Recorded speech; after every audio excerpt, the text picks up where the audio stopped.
उत्तर पूर्वी दिल्ली में हिंसा के दौरान गरीब लोगों की न सिर्फ रेहड़ियों को लूटा गया बल्कि उन्हें जलाकर राख कर दिया गया। ऐसे ही पीड़ितों को आज कुछ समाज सेवियों ने रेहड़ियां खरीद कर दी ताकि वे अपने घर का संचालन कर सकें।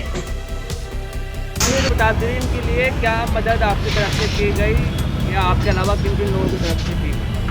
मदद तो अल्हम्दुलिल्लाह सभी लोग कर रहे हैं और खाने पीने का जो निज़ाम है वो हर जगह जारी है, लेकिन असल मदद ये है कि जो लोग कारोबार से और रोज़गार से हट चुके हैं इस फसाद के नतीजे में, उनको दोबारा कारोबार की तरफ लाना है। आदमी को कौन कब तक खिला सकता है इसका इल्म नहीं है, लेकिन अगर आप रोज़गार के साथ खड़ा कर देंगे तो आपको उसके नतीजे भी अच्छे नज़र आएंगे। इसी की पहल की गई है अल्हम्दुलिल्लाह। हमने या किसी ने कुछ नहीं किया, अम्मतुल मुस्लिमीन ने मदद की है और ये रेडी और ठेली वगैरह का जो एक सिलसिला शुरू हुआ उसकी आज पहली किस्त ये 5 दी गई हैं। आगे का इरादा है इंशाअल्लाह 50 या 100 जितने अल्लाह करा देगा उतने कराएंगे।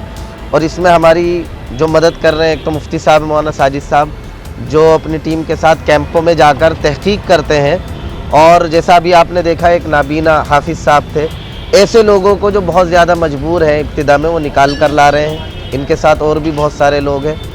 तो हम कोशिश यही कर रहे हैं कि तहकीक हो और तहकीक के बाद उन तक जो भी छोटी मोटी मदद रोज़गार के तरीके पर पहुंच सके जिससे वो ख़ुद खड़े हो सकें, उसकी कोशिश की जा रही है। और हमारे बहुत सारे मुसलमान भाई उसमें हमारी मदद भी कर रहे हैं। और ख़ासकर इसमें ये भी देखा गया है कि अगर कोई हिंदू भाई भी मुतासिर है तो उसको भी हम इंशाअल्लाह जैसे भी रेहड़ी या ठेले वगैरह का इंतज़ाम होगा हमारे लिस्ट में वो भी शामिल है।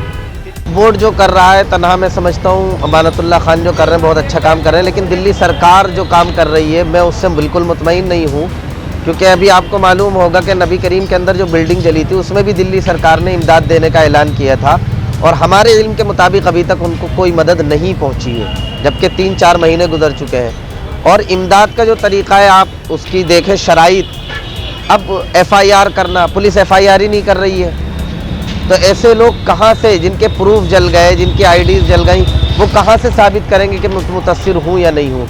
तो उसके लिए दिल्ली सरकार को ये करना चाहिए कि हर इलाके में जहाँ फसाद हुआ है एक एक घर पर जाएं और वहाँ के अइम्मा और जो भी मुअज़्ज़ज़ हज़रात हैं उनको साथ लें, घर की तहकीक करें। जिनके घर जले हैं, एक घर में अगर 5 फ्लैट हैं तो मालिक 5 हुए, 5 लोगों को आप मुआवजा दें।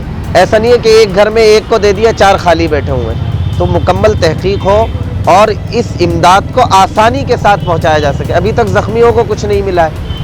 ज़ख्मी तो बेचारे आधे डरे हुए हैं कि अगर मैं इलाज के लिए जाऊँगा तो हो सकता है मेरे ऊपर फसाद करने का केस बना दिया जाए। तो उनके लिए दिल्ली सरकार आगे आए।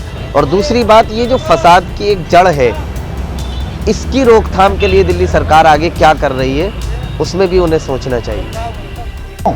मेरा ठेला जुम्मे के दिन एकदम 2 बजे झगड़ा शुरू हुआ खजूर खास पर। जब झगड़ा शुरू हुआ मेरी बीवी ठेले बैठी हुई थी, वह छोड़कर एकदम ताला लगा के भाग गई। फिर हमें कुछ पता नहीं, 2 से 3 दिन मालूम हो कि तुम्हारे ठेले में आग लगा दी है। जो हमारे ठेले में आग लगा दी, ताला वाला तोड़ के सारा सामान ले गए, सब कुछ जला गए। ये था। तो आपके ठेले पर क्या काम होता था? मेरे ठेले पे गुटखे बिकते थे, पान, बीड़ी, सिगरेट, और उसके बाद पानी बिकता था। और मैं कभी कभी पीसीओ भी रख रहा, उस दिन पीसीओ नहीं था। तो ठेले पे आप बैठते थे या आपके परिवार से? मेरी बीवी बैठती थी, ये बैठी। मैं बैठूँ। तो आपके परिवार में कौन कौन लोग हैं? मेरे परिवार में मेरा एक लड़का, वो मेरा कहना नहीं मानता, नाफरमान है। और मेरी लड़की थी 5, 4 की मैंने शादी की थी, एक मेरी बाकी है।